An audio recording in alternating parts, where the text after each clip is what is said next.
This is a teardown of a Cisco WS-X6908-10G module. It's an 8-port 10 gig line card, I guess, for a large Cisco switch. And I'm gonna probably just blow through this real quick because I'm not super excited about tearing these down. Not my favorite thing, that's for sure. They pay nice. I just don't enjoy tearing them down. And I think most of these chips are going to be obscured with the thermal epoxy, or the cover rips off. And this will be loud, just a fair warning. I don't want to do this by hand. I think I've tore apart a similar card in a different video, but I haven't done this specific card. And there's a lot of screws.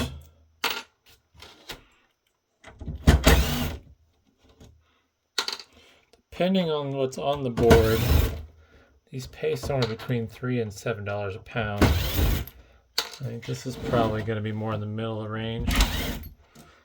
There's no ceramic chips on it.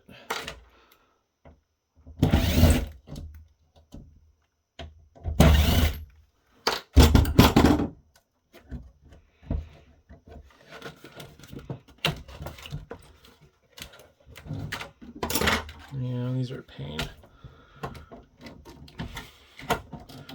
Probably a non-destructive way to do it, but I don't have the patience for that when it comes to these things. Some insulation.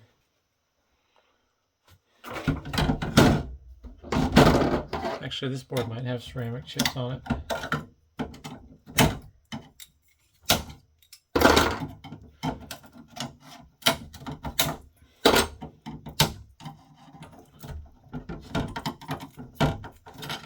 There's a ceramic chip.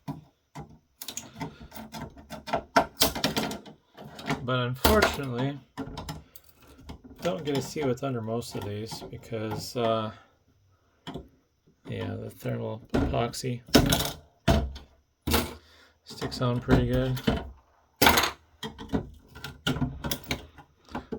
Put the zoom back to 1x on a wide angle right now because otherwise you won't be able to see the whole board.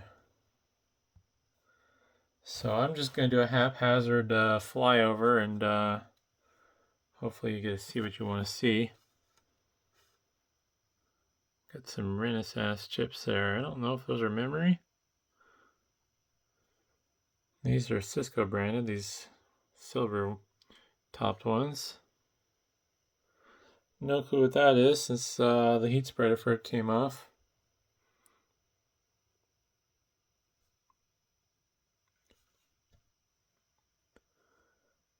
Basically a bunch of the same thing.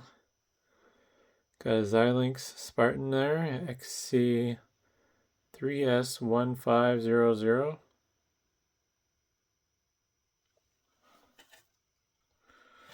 And more of the Renaissance chips.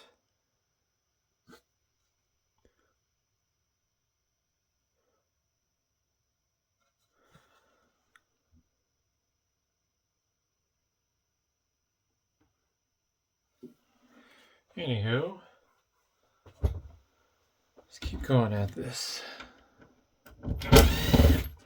Couldn't tell you why there's so many different boards on this. I'm guessing at the time this was probably cutting edge, but now if you want to do 8 10 gig ports, I mean, you could do something like that, the size of the palm of your hand practically.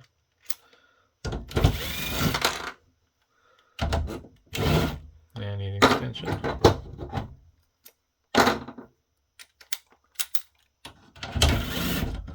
I have a feeling that last board we looked at was doing all the switching or whatever for the ports.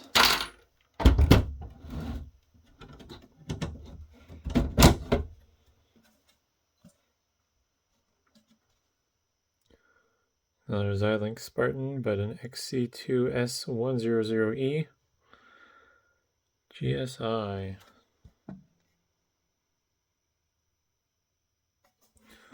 Lots of spinning. Can't tell what that logo is supposed to be. Oh, it's like a tree out in like the desert or something, like in Africa, in the Sahara. That might be memory or might be flash. I'm not sure. There's 3 of them. Oh, can't tell what these are. Got much power regulation here. And that's some sort of DC to DC voltage converter. Not sure where it's getting power in from. I don't think it's from this. But, and on the bottom, a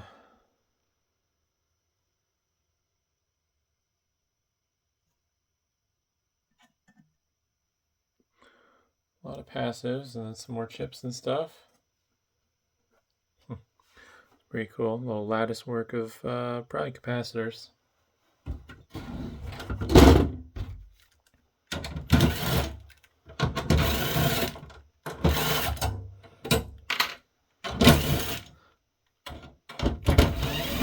This is one of the few times where the video length is probably pretty close to how long it actually takes me to tear one of these down.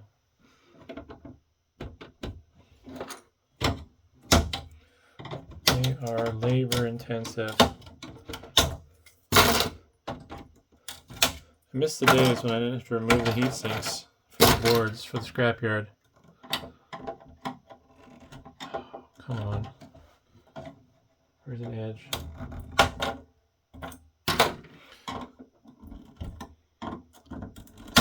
If I was more motivated, there's probably a way I could pop those heat sinks off without pulling the heat spreaders. It's just not worth the time. This was anodized black, but apparently the anodization wore off. Oh, another ceramic chip. Nice. Upgrade.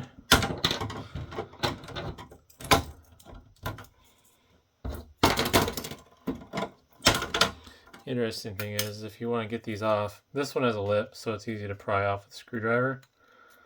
But if you hit the heat spreader with a hammer hard enough, it will pop off as well. A Xilinx Vertex 4. Got some memory here, 2 gig. I'm gonna guess probably DDR2 ECC. You can definitely tell it's ECC from the number of chips it has, because it has an odd number of chips. There's 9 on each side. Pretty cool. Don't see a lot of ECC SODIMMs, usually for specialized stuff like this. This will actually be a really good board. Ceramic, ceramic, ceramic. Yeah, it'll pay well. And I don't know why I'm bothering with this on camera, but let's see if I can get that off.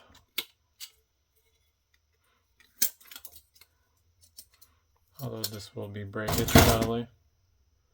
I'd have to uncrimp those to get this wire out so I could get clean aluminum pricing. Nope. There's so many standoffs and screws that I always end up missing some. That's a heavy board. Oof. Yeah, not gonna see much. It's kind of neat. Passes around the CPU. Or whatever that is. That should say Cisco under there. There we go. Wipe that off real quick. Oh no, it's baked on pretty good. It's a giant chip.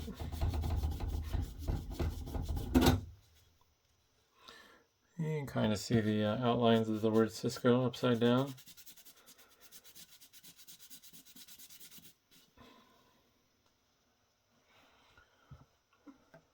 But yeah, most of these chips got deleted, unfortunately. Got another Xilinx Spartan there. Some more Renesas chips. That's expansion flash storage right there.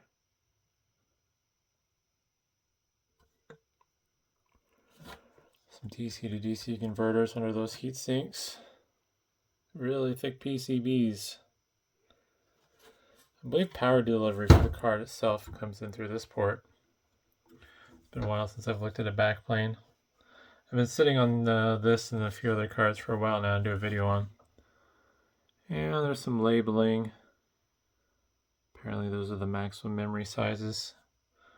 And then the clearances. But I don't really think there's much else to show. These are basically like card edge connectors, like PCI Express slot. Haven't looked at the bottom yet, but basically it's passives and then some of the stuff that was on top, but on the bottom side.